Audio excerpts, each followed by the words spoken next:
These are not just dances or tattoos. They are the marks of fierce warriors whose strategies shaped history. Today, we uncover the secrets of the Maori warrior culture. Across the islands of Aotearoa, the Maori warrior tradition was never just about fighting. It was about identity, ancestry, and the spiritual bond between people and land. The warriors of each iwi tribe stood as protectors of their whanau, family, and territory, carrying with them not only weapons but sacred rituals, stories, and symbols that stretched back through generations. At the heart of this culture stands the Haka, a powerful fusion of voice, movement, and emotion that could bless a newborn, mourn the dead, or ignite warriors before battle. Alongside it, the intricate battle tattoos known as Moko turned skin into a living map of lineage, status, and personal courage, marking each warrior as a bearer of history, responsibility, and mana. The cultural significance of the Haka and battle tattoos reaches far beyond their striking appearance. The Haka was and remains a spiritual and emotional engine, rallying unity within the tribe and projecting fearlessness toward any enemy. Moko, carved into the face and body, was not decoration but declaration of rank, genealogy, achievements, and deep connection to ancestors. Together they formed a visible and audible armor of identity. Yet behind these symbols stood real strategies, weapons, and daily practices that made Maori warriors some of the most formidable indigenous fighters the world has seen. Armed with taiaha, mir, and patu, guided by chiefs and prophets, trained from youth in both physical skill and spiritual discipline, they turned intimate knowledge of land, community, and psyche into a complete art of war. To understand the Haka and Moko is to step inside this wider world.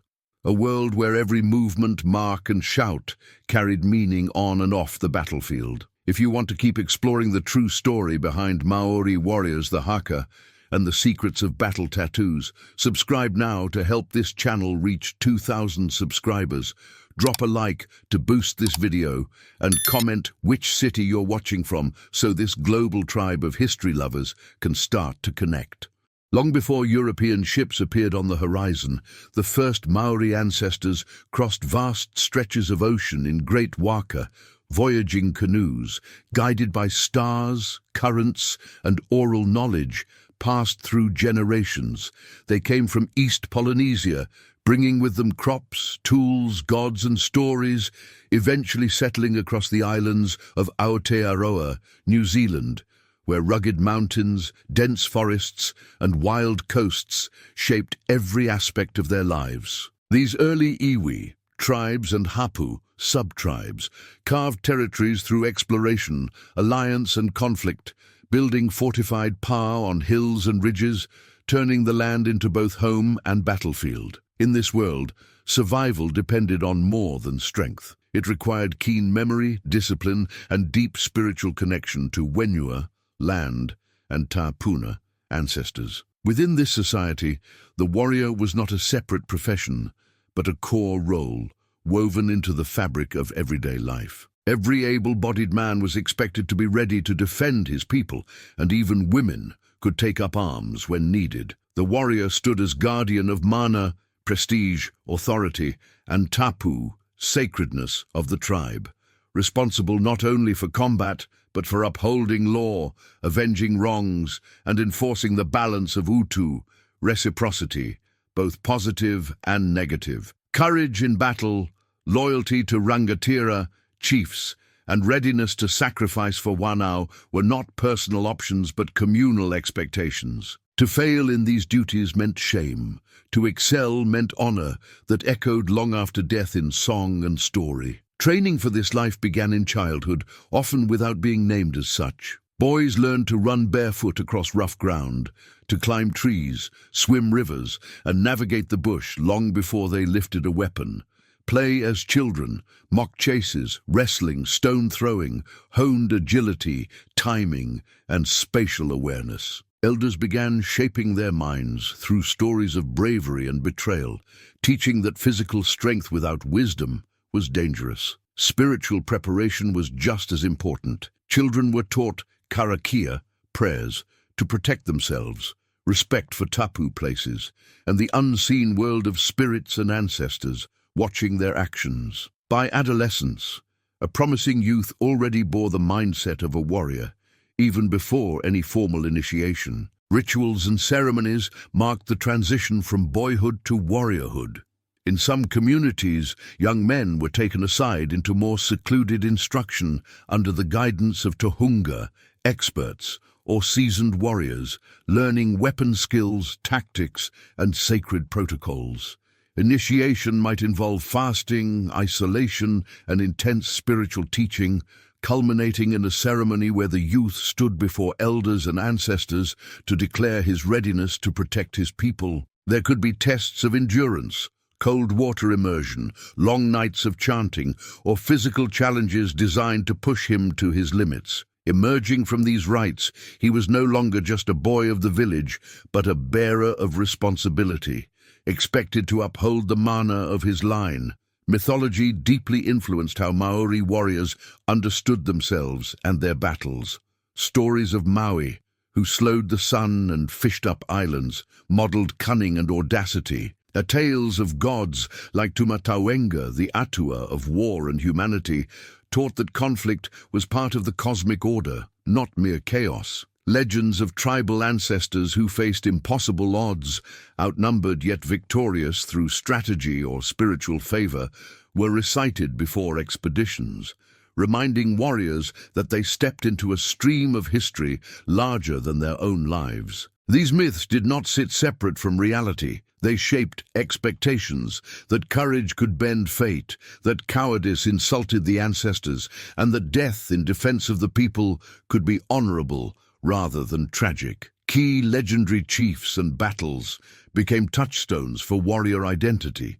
Names like Te Rauparaha, Hongihika, or earlier regional heroes carried weight, their exploits sung in Waiata and recounted on marae. A chief who led with both tactical brilliance and spiritual authority set the standard, able to plan ambushes using terrain, negotiate alliances, and invoke the ancestors' protection. Historic clashes between Aedui, whether over land, resources, or insult, were remembered not just for who won, but how they fought, daring night raids, disciplined retreats, or single combats that tipped the scale of entire campaigns. For young warriors, these stories served as both inspiration and warning. Glory was possible, but so was disastrous failure if arrogance overtook judgment. The tribal code of honor and bravery was strict and unforgiving. Turning one's back in battle, abandoning comrades, or failing to answer a call to arms could stain a person's reputation and that of their wānau. At the same time, reckless rage that endangered the group was condemned. Bravery meant controlled ferocity, not blind fury. Utu demanded that insults be answered and wrongs avenged, but also that generosity be repaid and peace honored once agreed. Taking trophies from enemies such as preserved heads was not only intimidation, but part of a spiritual economy of mana. A true Toe, warrior, understood that every action had spiritual consequences. Courage, loyalty, and discipline were as much sacred duties as tactical necessities. Spirituality flowed through every stage of combat preparation. Before a war party left, karakia were recited, bodies anointed, and tapu restrictions observed. Certain foods avoided, certain acts forbidden to keep spiritual focus sharp. Tohunga read omens in weather, dreams, or bird movements, sometimes delaying or redirecting a campaign based on signs. Warriors might visit urupa, burial grounds, or sacred sites to draw strength from ancestors, speaking aloud to those who had fallen before them. The boundary between physical and spiritual battle was thin. A strike of the taiaha was also a clash of mana, and defeat could be seen as a sign of spiritual imbalance, not just tactical error. By the time a Maori war party advanced toward an enemy pa, every warrior carried far more than wood and stone weapons. He carried a childhood of training, a lifetime of stories, promises made under starlit rituals, and the weight of ancestors' eyes on his back. And as he stepped forward to face the enemy, voice rising in the first notes of a thunderous haka, the world would see not just a fighter, but the living embodiment of a culture where every breath, mark, and movement had been preparing him for this moment.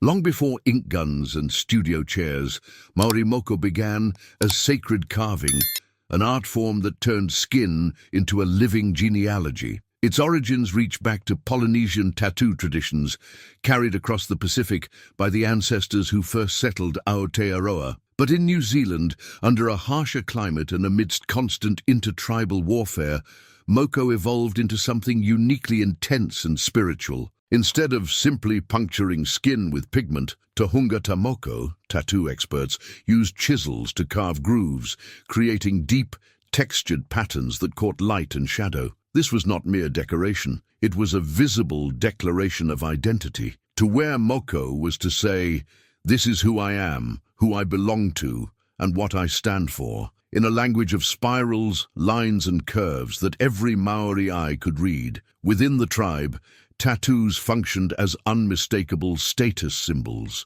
A fully marked face indicated someone of high rank, a chief, a renowned warrior, or a person whose mana demanded recognition. The more complex and complete the Moko, the greater the authority it signaled. Men might bear dense patterns across their entire face, while women often carried Moko Kauai on the chin and lips, denoting mana wahine, female authority and dignity. For a young warrior, the privilege of gaining Moko was not automatic. It was earned. Only those who showed bravery, loyalty, and discipline were deemed worthy of markings that would elevate them socially. To walk through the PA with freshly carved Moko was to be seen immediately as someone who had stepped into a higher realm of responsibility and expectation.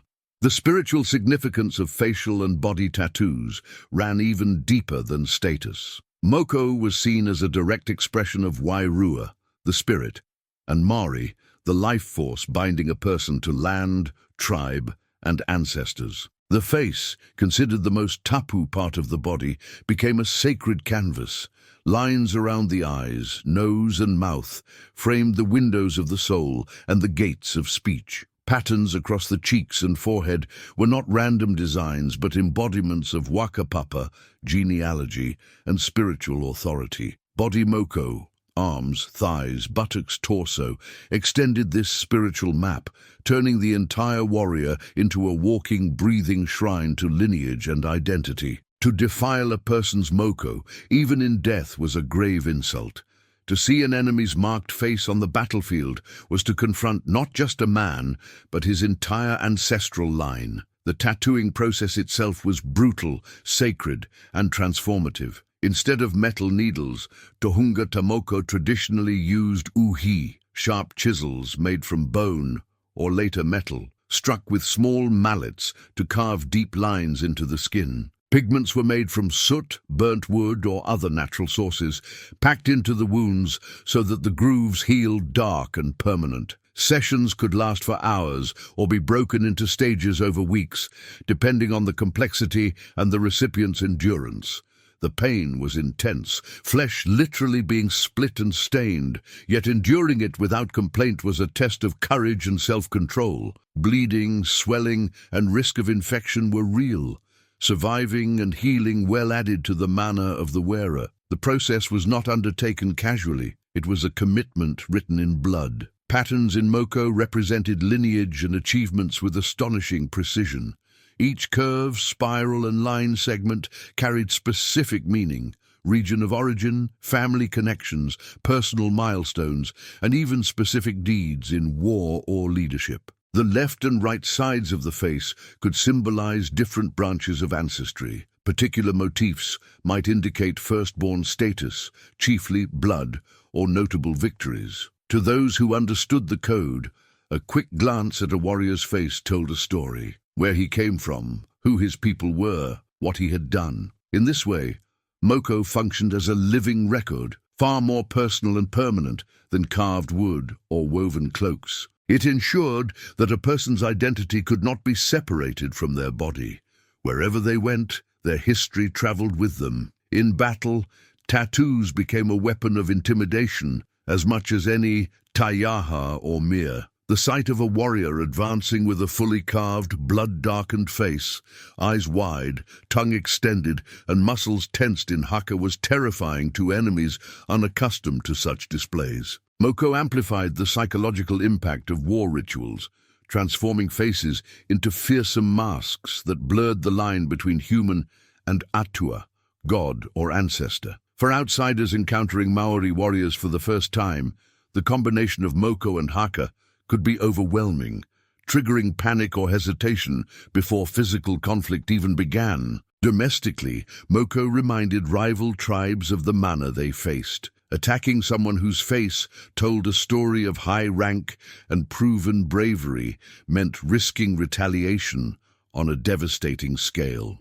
Rituals before and after receiving Moko reinforced its sacred nature. Before the first chisel struck, karakia were recited to seek protection and guidance from ancestors and atua. The area where tattooing took place could be made temporarily tapu, with restricted access and special protocols. Food, water, and support were provided by close kin, turning the process into a communal event rather than a private procedure. Afterward, care of the wounds included both practical and spiritual elements, herbal balms to reduce infection and scarring, as well as further prayers to ensure the moko set properly and the wearer's wairua remained strong. During healing, the recipient might be expected to observe certain restrictions, symbolizing a kind of rebirth, emerging not as the person they were, but as the person they had become. In this way, Moko connected warriors powerfully to their ancestors. Each new pattern extended an ancient visual language, linking the living face to countless faces that had come before. When a warrior looked into water and saw his Moko reflected back, he wasn't just seeing himself. He was seeing the continuation of a line his timpuna had fought, sacrificed, and prayed to protect. On the battlefront, that sense of connection brought courage. He did not stand alone, but with the strength of generations etched into his skin. In peacetime, Moko reminded him daily of the standards he was expected to uphold: honor, loyalty, and service to his people. To betray those values would not only shame him, but dishonor the very marks that proved who he was. And so, when a fully marked warrior stepped forward to join the Haka, his face carved with the stories of his bloodline, every line and spiral screamed a message without words, a warning, a promise, and a legacy all at once. What happened when these marked warriors began to move, shout, and stamp in perfect unison, turning tattoos, voices, and bodies into a single weapon of fear and unity? The Haka began long before muskets, stadium lights, or television cameras, born from ancient Maori traditions of storytelling, celebration, and spiritual expression. Its origins lie in early Polynesian chant and dance, where movement and voice carried history across generations without written language. In Aotearoa, these practices evolved into distinct forms that matched the land and the warrior culture growing upon it. Some haka were composed to honor great chiefs, others to welcome guests, mourn the dead, or praise the birth of a child. Yet among them, a fierce branch took shape. The haka performed before battle, turning breath, muscle, and mana into a living storm that shook the earth beneath the warrior's feet. Not all haka served the same purpose, and understanding the difference reveals just how complex this art truly is. Ceremonial haka, such as haka performed at tangihanga, funerals, weddings, or important tribal gatherings, carried messages of respect, grief, joy, or unity. These could be solemn or joyful, focused more on storytelling and emotion than intimidation. Battle haka, however, were sharpened like weapons. These were often shorter, more explosive, designed to ignite warriors' blood and rattle the nerves of enemies watching from across the field. Both kinds shared a common root. They were communal declarations of identity and intention. But where ceremonial haka embraced, battle haka confronted. The choreography and movements of the haka were never random. Every stomp, slap, and gesture had meaning. Warriors spread their stance wide, knees bent, grounding themselves like trees rooted in their ancestral land.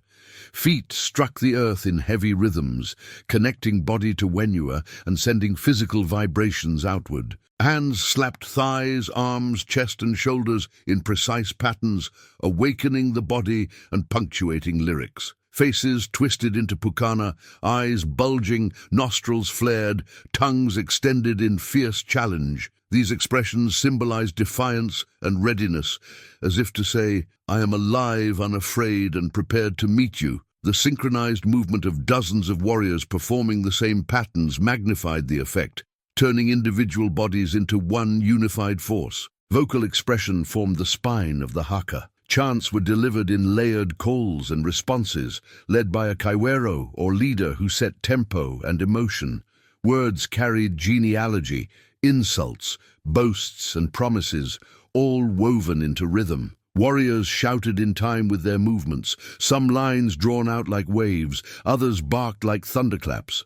The rhythm was often marked by stamping feet and slapping flesh, creating a percussive backdrop that required no drums. Volume mattered.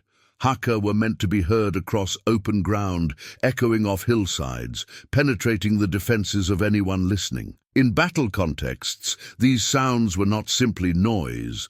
They were signals, psychological weapons, and invocations to unseen powers. For opponents, the psychological impact of the haka could be devastating. To stand on the other side and watch a line of warriors explode into synchronized fury, faces distorted, eyes locked, voices unified, was to feel the ground shift under one's certainty. The haka telegraphed not fear, but absolute commitment.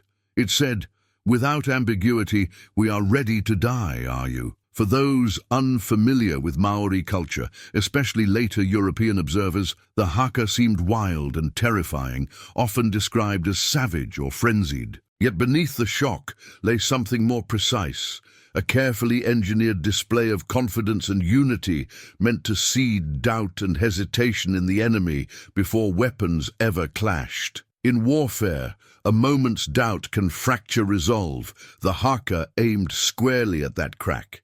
Within the tribe, the haka served a very different purpose. It welded people together. Performing haka required trust. Each person relied on others to hold rhythm, follow cues, and pour full emotion into the moment. When warriors moved and shouted as one, they felt themselves not as isolated fighters, but as parts of a single living body, an embodiment of their iwi and ancestors. This unity strengthened morale, burned away private fears in shared intensity, and reminded each person of the collective mana they carried. Even beyond battle, haka at gatherings reaffirmed connections between families and hapu, making clear who they were and what they stood for. Spiritually, the haka was a bridge between physical and unseen worlds. As warriors stamped the earth and called out, they were not only addressing human enemies, but invoking ancestors and atua, gods, to stand with them. The energy raised by the haka, breath, heat, emotion, was understood as more than adrenaline. It was werua moving through the group. In some traditions, specific haka were dedicated to particular ancestors or spiritual forces, their words containing references that called those presences closer. Performing the haka with full heart and voice became a kind of moving karakia, aligning the warriors' bodies, minds and spirits for what was to come. In modern times, the haka has stepped onto a global stage, most famously through rugby. Teams like the All Blacks perform haka before international matches, turning what was once a pre-battle ritual into a pre-game statement witnessed by millions. This visibility has made haka a powerful symbol of Maori identity and New Zealand culture worldwide. At its best, modern use honors its roots, using haka to welcome visitors, mark graduations, protest injustice, and celebrate life transitions, always with respect for its origins. Yet its popularity also raises difficult questions. When is haka being honored, and when is it being used superficially? Who has the right to perform it, and under what guidance? Still, whether on a misty field before a traditional raid or under stadium floodlights before a global audience, the essence of the haka survives, a declaration of presence, courage, and connection that cannot be faked. And behind those thunderous voices and stamped feet, another layer of the warrior's identity waits quietly in the skin itself, etched in lines of ink and ancestral memory, turning every face and body into a battlefield of its own. On the battlefields of Aotearoa, Maori warriors did not fight with metal swords and shields, but with weapons shaped from wood, stone, and bone, tools that became extensions of their will. Among the most iconic was the taiaha, a long wooden staff weapon with a striking blade at one end and a carved, tongue-like point at the other. It combined spear, staff, and club in one, allowing thrusts, parries, and lightning-fast strikes. The mere and patu were shorter, handheld weapons, often carved from hardwood, whalebone, or prize punamu, greenstone. Compact but deadly, they were designed to crush skulls, shatter bones, and end fights decisively at close range. These weapons were not only practical, they carried deep mana, often named, passed down, and treated as living taonga. Training with these weapons demanded both precision and strength. Warriors drilled endlessly with the taiaha, learning to shift their grip, change angles, and transition from offense to defense in a heartbeat. Footwork was crucial. Sliding steps, sudden pivots, and low stances allowed them to generate power while staying balanced. The mir and patu required explosive speed and accuracy, since one clean strike to the temple or jaw could determine life or death. Young warriors practiced on posts and straw dummies, conditioning wrists, shoulders, and core muscles until movements became reflex. Strength alone was not enough. Timing, distance, and control mattered more than brute force. Close combat techniques were brutal, efficient, and intimately tied to anatomy. With a taiaha, warriors targeted joints, ribs, neck, and head, using feints to draw defenses away before committing to a finishing strike. Mir and patu work focused on angles that bypassed an enemy's guard, coming in from the side, under the chin, or behind the ear. Grappling, tripping, and body checks complemented strikes, turning standing fights into chaotic, swirling struggles where balance decided outcomes. Warriors learned to read an opponent's stance and breathing, anticipating attacks before they fully formed. In the crush of hand-to-hand combat, hesitation was fatal. Techniques were designed to end an encounter quickly, not to prolong it. The environment itself was a silent ally in Maori battle strategies. Dense bush, steep ridges, river crossings, and narrow paths were studied and exploited. Warriors knew their own territory intimately, every hill, swamp, and hidden track, and used this knowledge to choose where and when to fight. Ambush points were set along ridgelines or choke points where the enemy had limited room to maneuver. Fortified villages, were positioned on hilltops or headlands with natural cliffs, making direct assaults costly and difficult. Heavy terrain could cancel out a numerical disadvantage. A smaller, well-trained force, familiar with the land, could outmaneuver a larger, less prepared enemy. Defense and ambush tactics were crafted to wear down and confuse opponents. Instead of rushing into open confrontations, Maori war parties often used hit-and-run attacks, night raids, and feigned retreats to lure enemies into traps. A small group might reveal itself briefly, then withdraw into dense bush, drawing pursuers into rough ground where hidden warriors waited on flanks. Defenders inside a pier used layers of palisades, trenches, and concealed platforms to break attacking formations, attacking from above with spears and rocks. Even in retreat, warriors fought strategically, covering each other's withdrawal and setting up delaying actions that bought time for the community to escape or regroup. War formations and coordination relied on tight discipline and clear leadership. Warriors organized in lines or clusters, with experienced fighters often placed at critical points, front ranks for shock, flanks for flexibility. Chiefs and seasoned warriors signaled changes with calls, gestures, and the movement of key individuals. Fighting was not a chaotic mob, but a series of directed surges and withdrawals, with groups supporting one another as opportunities arose. Coordination also extended across time, simultaneous raids on different locations or staged attacks that created the illusion of a larger force. In this way, Maori warfare blended personal bravery with collective strategy. Psychological tactics were woven into every stage of combat. The Haka before battle, the fierce Moko carved into faces, the loud cries and taunts during engagement, all served to unsettle the enemy and bolster Maori morale. Warriors might call out specific insults, questioning an opponent's bravery or lineage, trying to bait them into reckless charges. Sudden charges, then abrupt withdrawals, created uncertainty about true strength and intentions. Even the sight of preserved enemy heads displayed after victory sent a clear message.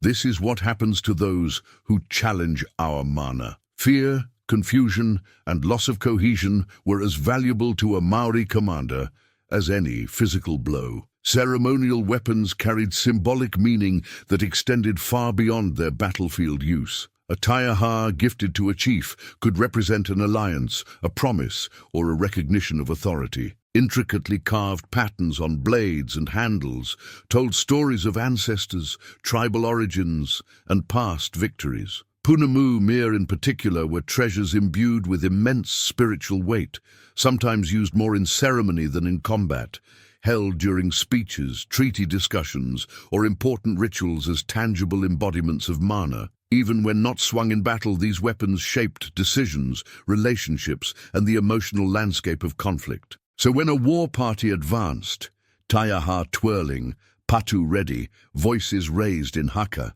they brought with them more than tools of violence. They carried land knowledge, ancestral courage, disciplined training, and psychological weaponry that could break an enemy before the first blow landed. Yet even the sharpest weapon and finest strategy needed something deeper to succeed. The art of reading the land itself, turning hills, rivers, and shadows into allies. And in the next chapter, the true complexity of Maori battle tactics emerges, where every tree, path, and sunrise could decide who lived and who fell. For Maori warriors, the battlefield was never just an open space to clash in. It was a living map of advantages and traps, shaped by intimate knowledge of the land. Hills, ridgelines, swamps, rivers, and dense bush were all potential allies. War leaders chose ground carefully, narrow valleys where enemy numbers meant little, steep slopes that tired advancing warriors, forest edges perfect for hiding ambush parties. Fortified pa were positioned on high ground with natural cliffs or water defenses, forcing attackers into predictable routes. A war party that knew every stream crossing and hidden path could vanish, reappear, and strike from angles an outsider couldn't predict. This deep connection to Wenua turned home territory into a weapon. Surprise attacks and ambushes became signature tactics. Rather than meet an enemy in broad daylight on open plains, Maori commanders often favored dawn raids, night strikes, and sudden assaults when opponents were least prepared. A small group might be sent ahead to draw attention, then fall back deliberately, luring pursuers into concealed kill zones where warriors waited in silence. From behind tree lines, ridges, or palisades, volleys of spears or sudden charges could shatter enemy morale before they had time to form a defense. These ambushes relied on strict discipline, holding position, resisting the urge to move or speak too early, and unleashing coordinated fury at precisely the right moment. Intelligence gathering from other tribes was crucial long before battle cries were heard. Scouts and messengers moved quietly through bush and coastline, observing enemy movements, counting fortifications, and listening for rumors in distant settlements. Alliances, trade, and intermarriage sometimes created channels of information. A relative in another iwi might quietly pass on warnings of an impending raid or shifting loyalties. Chiefs consulted Tohunga and elders not only for spiritual guidance, but for knowledge of rival histories, patterns of behavior, and past strategies. To go to war without good information was considered reckless. To strike with full knowledge of an enemy's strengths and weaknesses was wise and honorable. Ritual preparation before battles bound the physical and spiritual strategies together. War parties did not simply pick up weapons and march. They entered a tapu state. Karakia were offered for protection and clarity, bodies and weapons were blessed, and restrictions, such as avoiding certain foods or behaviors, were observed to maintain focus and spiritual cleanliness. Haka were performed to raise energy and align intent. Chiefs and Tohunga interpreted omens in weather, dreams, and signs from the natural world, sometimes delaying or cancelling campaigns if the signs were bad. These rituals were not superstition to the warriors. They were an integral part of readiness, ensuring that their wirua and their tactics moved in the same direction. The role of chiefs in commanding warriors extended far beyond shouting orders in the heat of combat. Rangatira were responsible for deciding when war was justified, negotiating alliances, and planning long-term campaigns. On the battlefield, they positioned key fighters, chose ground, and directed the timing of attacks, retreats, and feints. A great chief combined tactical intelligence with mana and oratory skill, inspiring warriors to follow even into danger. Their presence at the front or visible high point signaled confidence. Their fall could shatter morale. Chiefs also bore the weight of consequences.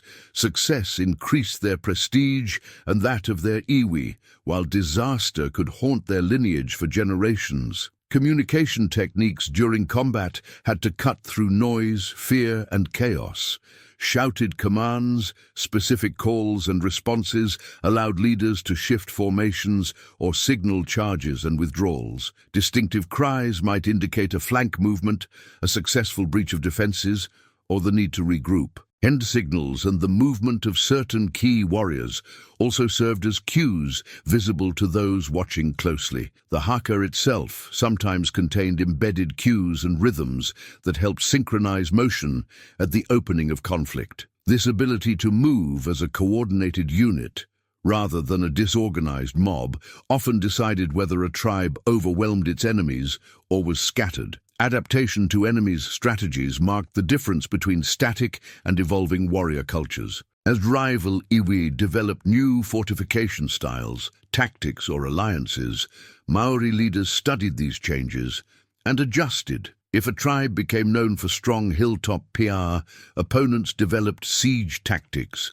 psychological pressure, or starvation strategies instead of direct assault. Later, when muskets entered the picture, Maori quickly integrated firearms into existing systems of fortification and ambush, redesigning PA to absorb and counter gunfire. The core principles, using terrain, surprise, and unity, remained, but methods evolved with each new threat. No tactic was sacred if it no longer worked. Flexibility was itself a tradition. Lessons learned from famous historic battles were preserved in waiata, haka, and oratory, becoming textbooks for future generations. Stories of brilliant ambushes, tragic miscalculations, heroic last stands, and unexpected victories were recited on marae, not merely as entertainment, but as instruction. Young warriors listened to how a chief used fog to conceal movement, how a premature charge doomed an otherwise strong force, how mercy shown after victory secured lasting peace,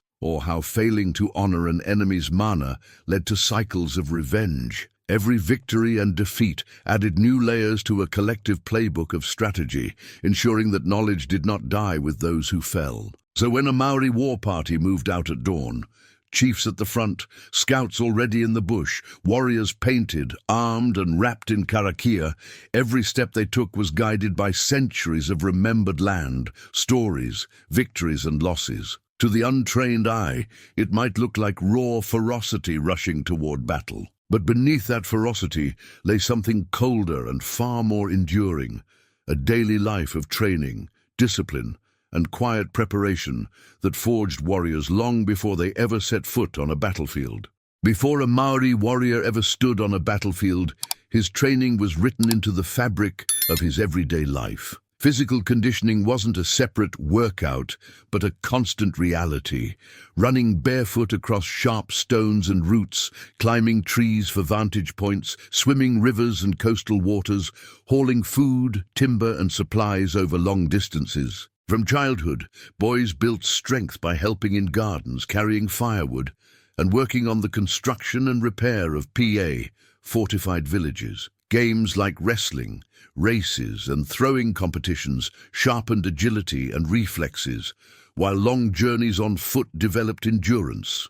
By the time a young man was formally recognized as a warrior, his body had already been hardened by years of necessary labor and playful but demanding physical tests. Mental and spiritual conditioning were just as crucial. Young people were taught from an early age to control fear, anger, and impulsive behavior. They learned to sit quietly and listen to elders on the marae, absorbing lessons about wakapapa, history, and tikanga, customs. Karakia, prayers, and quiet reflection taught them to recognize the presence of Wairua, spirit, in themselves, the land, and others. This inner training prepared them not only to face battle with courage, but also to handle authority, grief, and responsibility. Warriors had to be more than strong. They needed clarity under pressure, the ability to make hard decisions without losing their moral grounding. Elders played a central role in guiding young warriors. Kuya and Koroa, senior women and men, preserved the stories of ancestors, the details of famous battles, and the meanings behind rituals and symbols. They corrected behavior, praised discipline, and warned against arrogance. Experienced warriors taught weapon techniques, tactics, and protocols, but elders ensured that these skills were rooted in values like mana akitanga, care, wanaunga tanga, relationship, and utu, balanced reciprocity. A boy might learn how to strike with a taiaha from a younger mentor, but it was the elder who taught when and why such a strike should, or should not, be used. Hunting and survival skills formed another pillar of training. Stalking birds through dense bush, tracking pigs, fishing along rocky coastlines or rivers, all of these sharpened stealth, patience, and awareness. Learning to move silently, read tracks, and sense wind direction had obvious parallels in warfare, where detecting an enemy or avoiding detection could mean life or death. Survival skills, such as building shelters, starting fires, foraging for edible plants, and navigating by stars or landmarks, meant that a war party could travel light and endure long campaigns away from home. A warrior who could not survive in the wild without support was a liability. Community responsibilities ensured warriors remained connected to the people they defended. Even strong Toei had to help plant and harvest crops, repair buildings, care for children, and support elders. This prevented them from becoming detached, violent specialists with no stake in everyday life. Their role included protecting food supplies, participating in decision-making on the marae, and sometimes serving as negotiators or messengers in times of tension. Knowing the faces and stories of those who depended on them, grandparents, siblings, cousins, neighbors, gave emotional weight to their duty and restrained reckless behavior. Practiced duels and mock battles were essential to keeping skills sharp without constant warfare. Warriors sparred with taiaha and patu under supervision, testing timing, distance, and control while avoiding serious injury. Organized mock battles between groups trained coordination and tactics, sometimes simulating raids or defenses of a PA. These practices were serious but could also carry a playful edge, allowing young fighters to test themselves against peers, measure growth, and earn respect. Defeat was a lesson, not humiliation. Repeated practice taught humility as much as confidence. Discipline and self-control extended into every corner of daily life. A warrior who could not control his tongue, appetites, or temper outside of combat was considered dangerous and unreliable in battle. Observance of tapu, respect for elders, and adherence to agreed rules of conduct were all tests of character. Children and young adults watched how respected warriors behaved, not just how they fought. The ability to walk away from an unnecessary fight, to restrain a cutting remark, or to follow through on commitments all built a reputation that mattered as much as prowess with weapons. Art, storytelling, and music were woven into training in subtle ways. Waiata, songs, and haka preserved the memory of great battles, chiefs, and ancestors, while also teaching rhythm, breath control, and group coordination. Carving and weaving honed patience, attention to detail, and the ability to visualize patterns, skills useful in reading landscapes and planning strategies. Storytelling sessions on the marae were lessons in psychology as well as history, revealing how pride, fear, love, or greed had shaped past decisions in war and peace. Through these creative practices, young warriors learned that strength was not only in muscle, but in memory, imagination, and expression. So by the time a young Maori warrior strode onto the field, taiaha in hand, Moko marking his face, breath steady from years of training, he carried with him more than raw physical power. He bore the weight of teachings, stories, obligations, and songs that had shaped him since childhood. And when leaders called upon the deepest part of that warrior code, in moments of historic crisis, the deeds of a few would echo through time, carried in the names of great chiefs and the battles that would define an entire people. For Maori warriors, the battlefield was never just physical ground. It was a space where ancestors, gods, and the living met. Connection with tipuna, ancestors, and atua, gods, shaped every aspect of warrior life. Warriors understood themselves as the latest link in an unbroken chain of wakapapa, carrying the mana of those who had fought, loved, and died before them. Their actions in war could uplift or stain that ancestral legacy. Atua such as Tumatawenga, god of war and humanity, were not distant figures. They were active presences whose favor or displeasure could turn the tide of conflict. To go into battle without acknowledging ancestors and gods was unthinkable, like stepping into a storm without respect for the sea. Ritual purification and meditation helped warriors prepare their minds and spirits as carefully as their weapons. Before a campaign, tapu states were observed.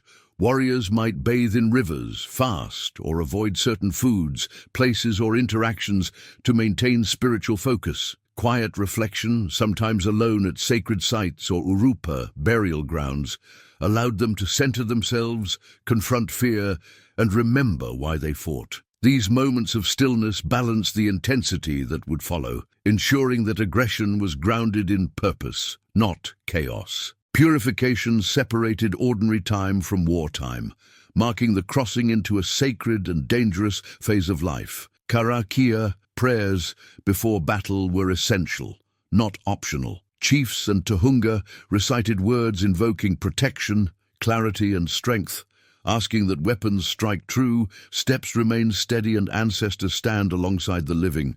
Warriors might respond in unison, binding the group through shared intention. Karakia did more than seek supernatural aid.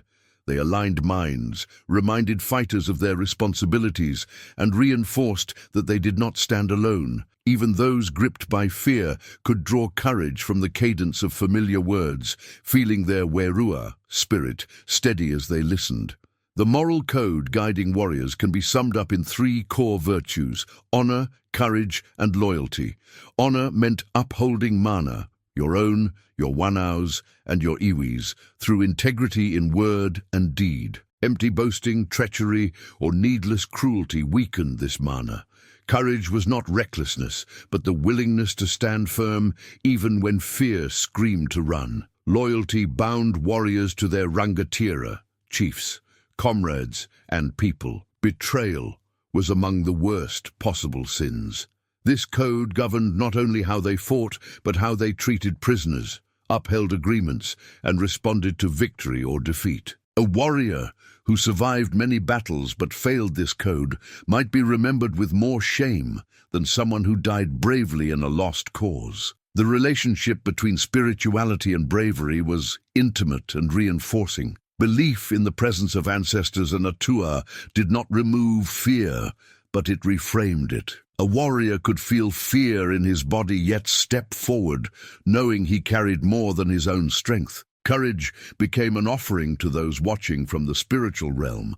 To falter without cause would dishonor their sacrifices. Conversely, arrogance, Trusting only in oneself and ignoring spiritual guidance was seen as a path to downfall. True bravery lay in aligning personal will with spiritual purpose, accepting that life and death existed within a larger pattern of Wakapapa. After battle, healing and recovery rituals helped mend not only bodies, but spirits. Physical wounds were treated with rongoa, traditional medicine, using native plants and skilled hands. But emotional and spiritual injuries, grief, guilt, trauma, also needed attention. Karakia for cleansing were performed to remove the tapu of battle, acknowledging that killing, even when necessary, carried spiritual weight. Communities held tangihanga, funeral rites, for the fallen, allowing collective mourning and storytelling to honor their contributions. These processes helped warriors return to ordinary life, reconnect with family, and prevent the burden of violence from consuming them. Spiritual leadership from chiefs and tohunga guided the ethical framework for war. A respected rangatira was more than a strategist.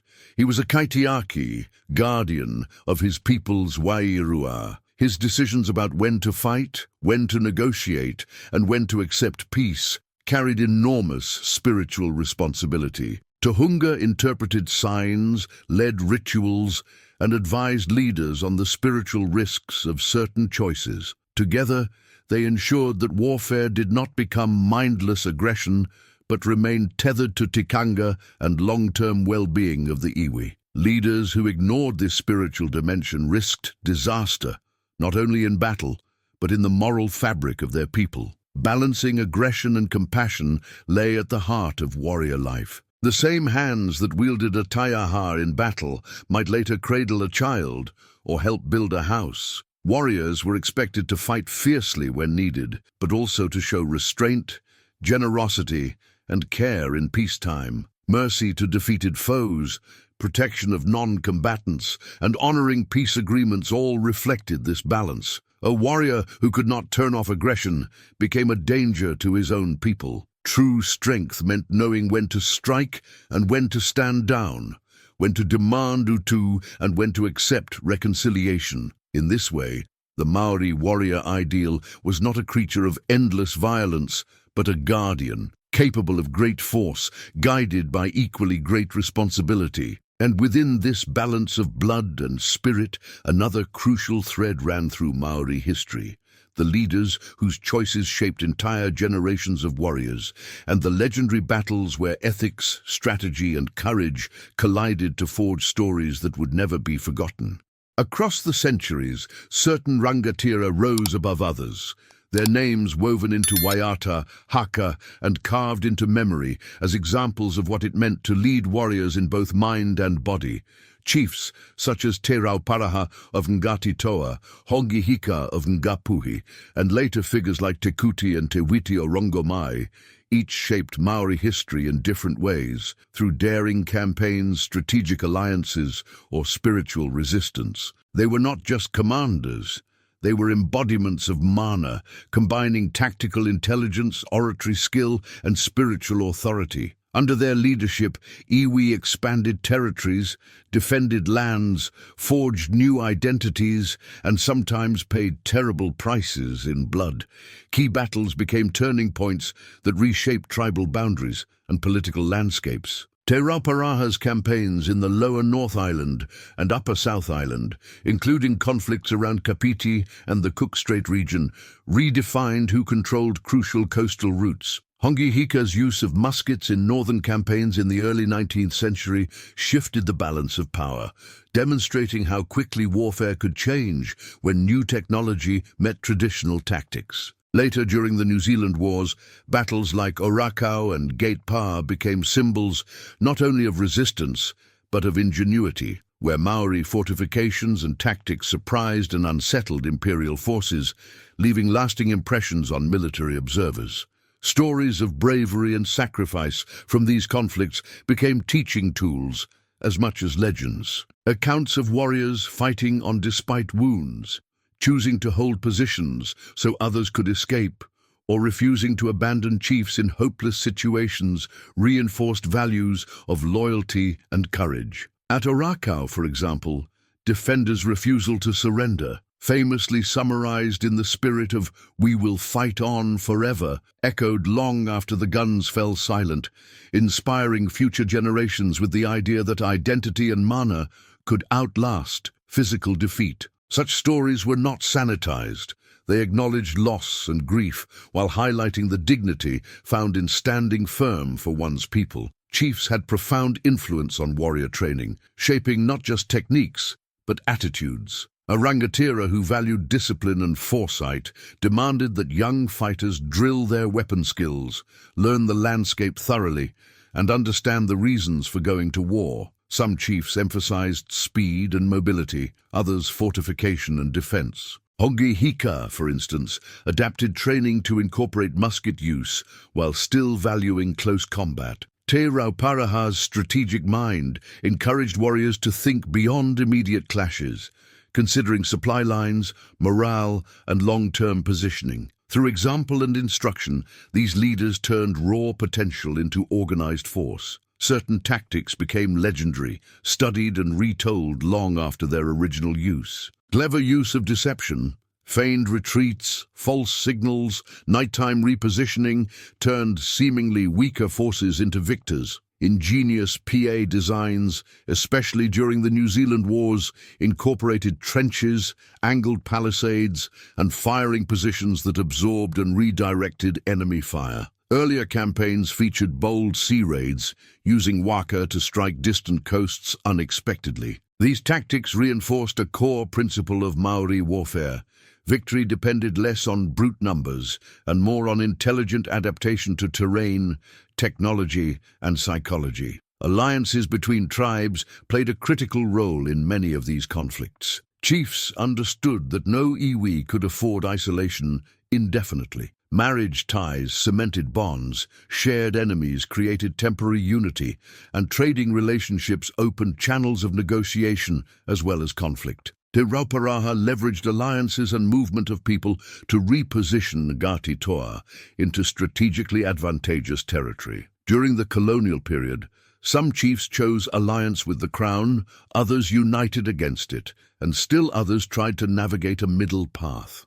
These shifting webs of relationship taught warriors that loyalty was complex, anchored in wakapapa, but also in pragmatic survival. Personal rituals and customs of famous chiefs reinforced their authority and mystique. Some were known for strict fasting or karakia before major decisions, others for distinctive cloaks, weapons, or moko that marked their status. A chief might always carry a particular taiaha into negotiations or speak only after a specific chant. These habits were more than quirks. They signaled consistency, spiritual grounding, and connection to atua and ancestors. Warriors watching their leaders perform these rituals drew strength and reassurance from the sense that their rangatira was aligned with forces beyond the immediate moment. Their legacy continues today in multiple layers of Maori and New Zealand identity. Streets, schools, and meeting houses bear their names. Kapa Haka groups perform items honoring their deeds. Tribal histories teach children not only what these chiefs accomplished, but why they chose certain paths. In political movements, sports teams, and cultural revivals, the spirit of strategic resilience and proud defiance embodied by these leaders still surfaces. Modern Maori leaders, whether on the marae, in parliament, or in global forums, often walk in the metaphorical footsteps of these warrior chiefs, balancing diplomacy and firmness, tradition and innovation. Yet even as individuals and battles stand out, they are only part of the story. The true power of Maori warrior culture today lies not just in memory of past victories, but in how that legacy has adapted to a world of cameras, stadiums, classrooms, and parliaments, where Haka, Moko, and warrior ethics now speak to a global audience hungry for authentic strength and unity.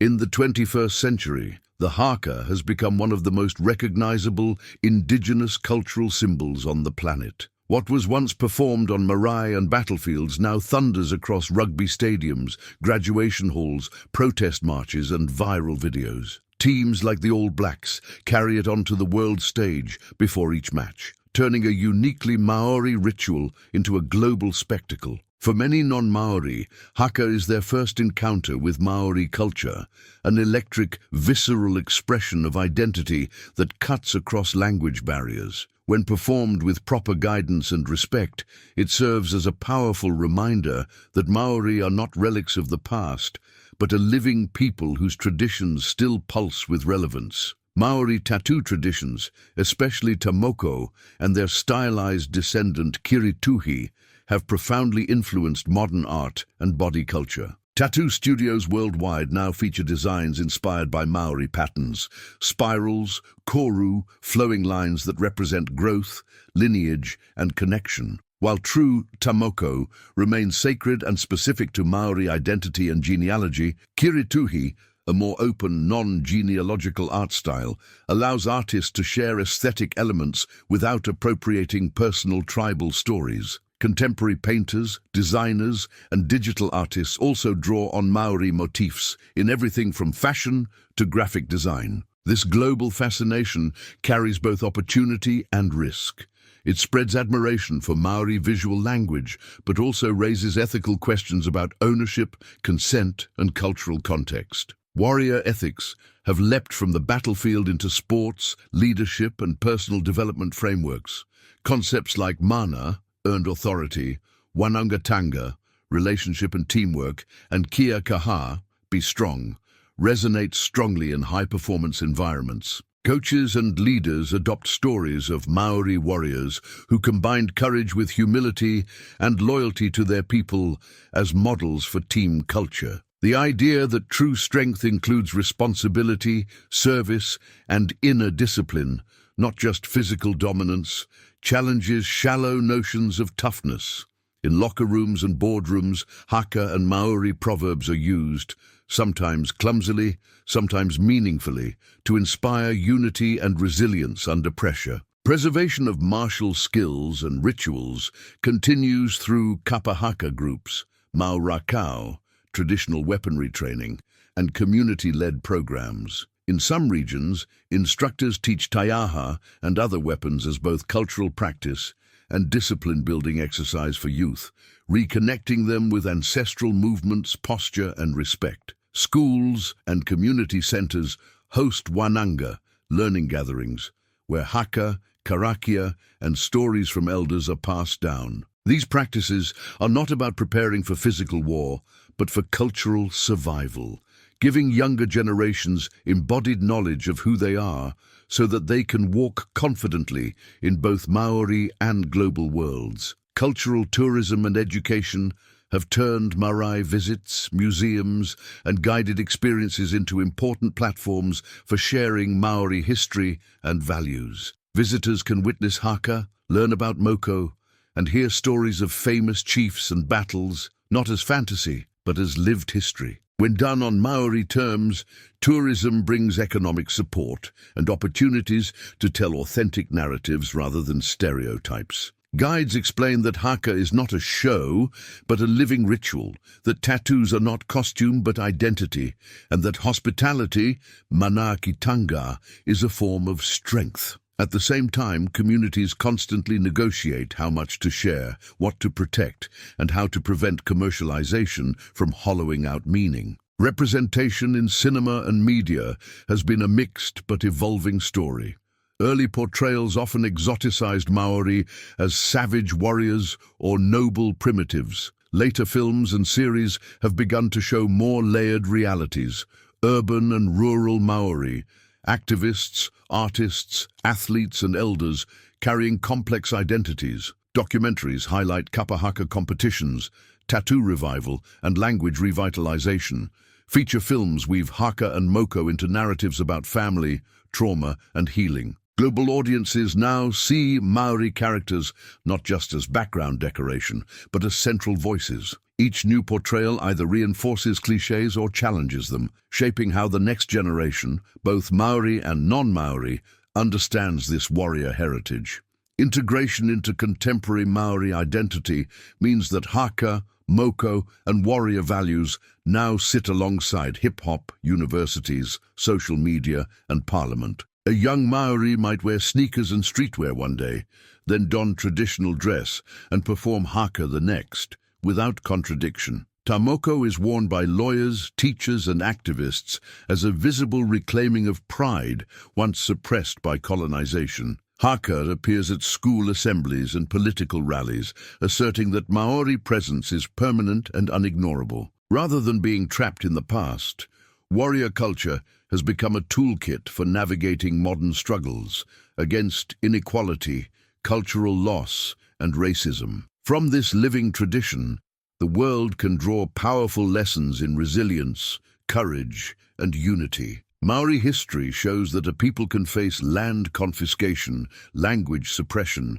and political marginalization, yet still stand with heads high, languages revived, and ceremonies louder than ever. The warrior ideal, one who protects rather than dominates, who honors ancestors while adapting to new realities, offers an alternative to hollow individualistic heroism. For anyone watching a haka with an open heart or learning the stories behind Moko, the message is clear. Identity is worth defending, community is worth fighting for, and true strength is forged in the space where pain is transformed into purpose. And as the global spotlight grows brighter, one unanswered question remains. In a world eager to consume symbols, will we learn to honor the depth behind the haka and the moko, or be content with echoes of a warrior culture we never truly understand? Maori warriors were not mythical superheroes. They were disciplined humans who transformed hardship, danger, and responsibility into mastery of body, mind, and spirit. They grew up in a world of harsh landscapes, intertribal conflict, and strict expectations, yet through training, ritual, and deep connection to their ancestors, they forged themselves into protectors of their people. Their strength came not from fantasy but from daily effort, running barefoot over rough ground, learning the language of land and sea, memorizing wakapapa, enduring the pain of moko, and facing battle with a mind anchored in karakia and tikanga. Seeing them as human makes their story more powerful because it reminds us that courage, skill, and honor are choices, earned, not gifted. Their culture continues to inspire global audiences because it speaks directly to universal needs for resilience, unity, and spiritual balance. The haka, when performed with true intent, shows how a group can transform fear into collective strength. Moko and kirituhi show how identity can be worn proudly after generations of attempted erasure. Maori warrior ethics, mana, wanaungatanga, and kia kaha, offer a blueprint for facing modern struggles, from personal challenges to social injustice, without losing compassion or connection. In a world that often celebrates empty toughness, Maori culture reminds us that real power is rooted in knowing who you are, standing for your people, and walking with your ancestors at your back. If this journey into the true Maori warrior spirit resonated with you, subscribe to help this channel reach 2,000 subscribers. Leave a like so this story can reach more people, and comment which city you're watching from, so we can see just how far the echoes of the haka and the moko are traveling across the world.